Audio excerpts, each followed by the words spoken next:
Guy Reynaud, le truand lyonnais qui défrayait la chronique judiciaire durant les années 68-69, comparaît donc devant les assises du Rhône avec 17 de ses complices. Nous en sommes aux prémices de ce procès qui a débuté avec les interrogatoires habituels. Le petit Croix-Roussien, ancien tapissier à l'enfance difficile, va donc être de nouveau la vedette de l'actualité locale. Mais aura-t-il la même désinvolture ou le même culot que lors de ces fameux hold-up au magasin Carrefour, au casino de Charbonnières, à Saint-Rambert et bien d'autres encore dans le sud-ouest de la France? Jouera-t-il encore les gros bras, comme le soir où, au cabaret Le Grillon, il tua un homme, un industriel ardéchois de passage, qui lui demandait de faire tout simplement un peu moins de bruit? Reconnaîtra-t-il aussi le second meurtre qu'on lui reproche, celui du proxénète Gilles Pivot?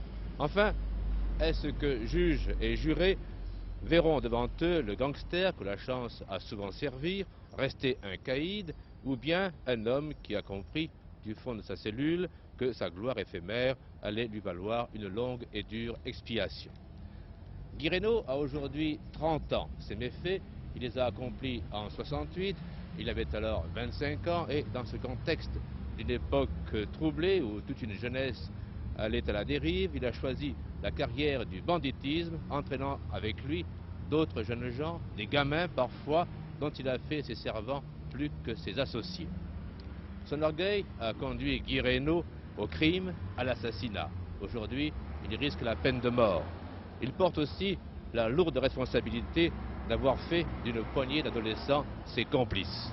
Dernière concession à son ancienne réputation de chef du milieu, une cinquantaine d'agents de police entourent la salle d'assises, mais était-ce bien nécessaire? Ne va-t-on pas plutôt assister à l'effondrement du mythe Reynaud, ennemi public numéro 1?